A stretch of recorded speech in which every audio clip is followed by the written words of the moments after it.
హాస్పిటల్లో యామిని మీద gang rape జరిగింది. పోలీసులు సమీర్ అండ్ అతని ఫ్రెండ్స్ని అరెస్ట్ చేసి విచారిస్తారు. ఆ విచారణలో తేలింది గ్యాంగ్ రేప్ జరగలేదు అని, బట్ డాక్టర్ రిపోర్ట్లో గ్యాంగ్ రేప్ జరిగింది అని. సో డాక్టర్స్ సెకండ్ ఒపీనియన్ కోసం యామినిని గవర్నమెంట్ హాస్పిటల్లో మెడికల్ చేయిద్దాం అనుకుంటారు, బట్ యామిని అందుకు ఒప్పుకోదు. ఎలాగైనా యామినిని గవర్నమెంట్ హాస్పిటల్లో మెడికల్ చేపిస్తారు.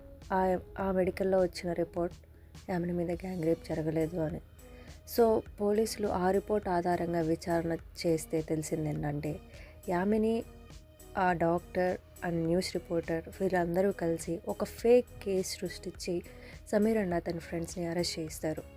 ఇలా ఫేక్ కేసులు పెట్టి పోలీసులు దృష్టి మరలించి టైం వేస్ట్ చేస్తున్న కొంతమంది వల్ల నిజంగా ఇబ్బందులు పాలవుతున్న కొంతమందికి న్యాయం జరగట్లేదు.